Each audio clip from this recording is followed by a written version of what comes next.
大家好，今天讲一下智能电动车这个行业在近期的发展。如果在15年前我们想去评价一款诺基亚手机怎么样，我们会看哪些参数呢？可能也没太多参数可看啊。我们可能会说它有200万像素，可以通话3小时，待机230小时，手机铃声是64和弦，然后可能也没有太多能说的了。如果你跟那个时代的人说某智能手机的瞬时触控采样率有1000赫兹，与触控爆点率300赫兹，那么这个人可能首先很难理解上面这些数据意味着当你用手机按动屏幕会有更低的延迟。就算他知道了未来的手机可能不会再使用键盘输入，也不一定能理解上面这些数据究竟有什么意义，除非你再提醒他未来的手机游戏并不都是贪吃蛇，他可能才会恍然大悟。我曾反复说啊，在消费移动互联网红利处于尾声的今天，未来5年我们能找到的最大的确定性机会就是智能电动车这个赛道了。就像手机一样，汽车产业的边界与外延也会不断拓宽，不过汽车工业的复杂性却要复杂得多。管理学大师彼得·德鲁克曾说，汽车工业是 the industry of industries， 也就是工业中的工业。还没有一个实体产业能像汽车一样几乎就等同于工业发展水平，甚至是工业的关键引擎。不过智能电动车将更加关键啊，因为它将是工业互联网的引擎，所以汽车企业与科技企业展开合作越来越密集。传统汽车大家主要看的几个参数是最大排量、最大扭矩、百米加速、油耗。那未来我们评价一辆智能电车会首先出现哪些新参数或者技术亮点呢？在看了 R 品牌共创者生态大会后啊，目前比较明显的新参数分4大类：自动驾驶的感知方案、芯片、智慧座舱、电池与充电。怎么理解自动驾驶的感知方案呢？你可以理解成类似人的眼睛就是我们人的感知方案。在人类所有的感知系统中，视觉系统占据了很重要的地位。研究表明，人超过70%的外界信息是通过人眼获得的。人类视觉系统不仅仅是用眼睛看到这样一个简单的光学成像处理系统，同时还包含了心理物理学、神经心理学等多方面知识。目前市场上的车用的比较多的就是以视觉为主的感知系统，比如特斯拉的视觉感知系统就是6个摄像头，但智能车通过视觉摄像头来看外界环境时，摄像头传来的都是2维图像，人眼因为特殊构造可以察觉到看到的是立体图像，人工智能则需要通过计算，需要将这些2维画面重建为3维，2维转化为3维需要大量的运算，在这运算过程中啊，难免会有一些信息丢失或者错误。还有一类是以雷达为主的传感器，比如激光、毫米波和超声波等。人类的眼睛能根据光线的明暗进行调节，通过调节感光灵敏度来适应外界的阴暗。视觉为主的传感器是无法做到这一点的，这时候就需要不受光线明暗影响的雷达来发挥作用。雷达也分很多种啊，激光扫描雷达测距精度高，但不适合恶劣天气，比如下雨天、沙尘暴啊等等，而且成本确实太高了。毫米波雷达适应天气能力好，但是测距精度和成像质量不如激光雷达，而且这俩雷达的信号处理技术和算法有很大区别。超声波雷达则主要在车辆近距离紧急避险时发挥作用。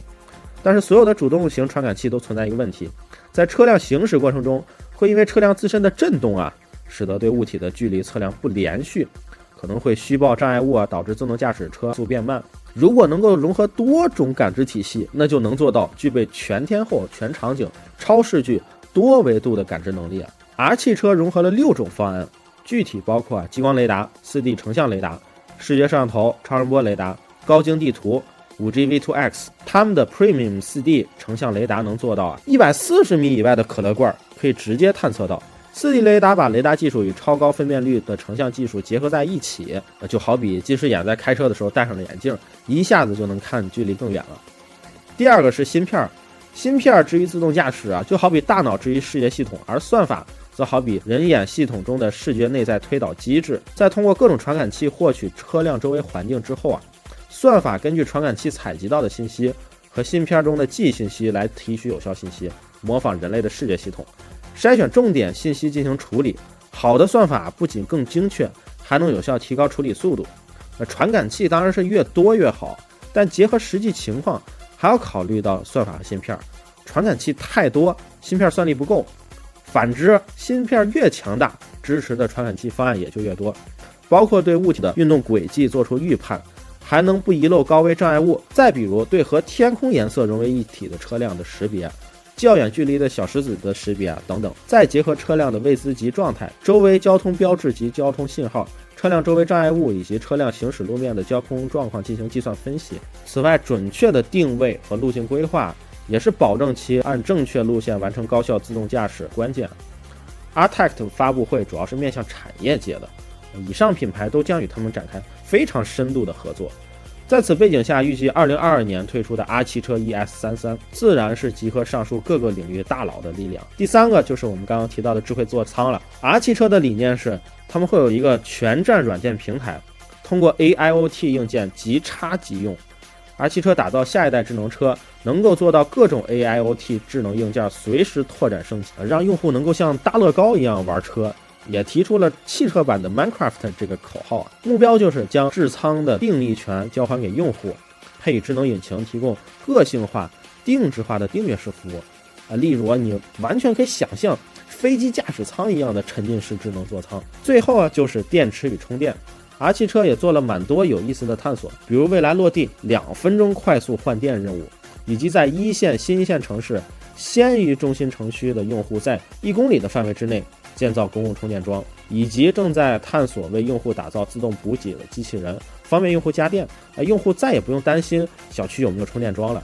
以上技术也需要投入大量的时间、精力和金钱，光是 Artect 的高能智慧体的研发就历时5年，总投入超过200亿元人民币。所以上面提到的这些新的参数都将是未来我们购买新车时要考虑的。1990年，智能交通系统计划被正式提出，主要目的是提高交通效率和交通安全，次要目的则是降低能源损耗和环保。而如今低碳与环保也是一个异常重要的议题。2020年，我国新能源汽车产销分别增长 7.5% 和 10.9%， 而传统汽车同比下降了 2% 和 1.9%。在越来越先进的传感器和芯片技术的帮助下，智能出行很快就会成为看得见的未来。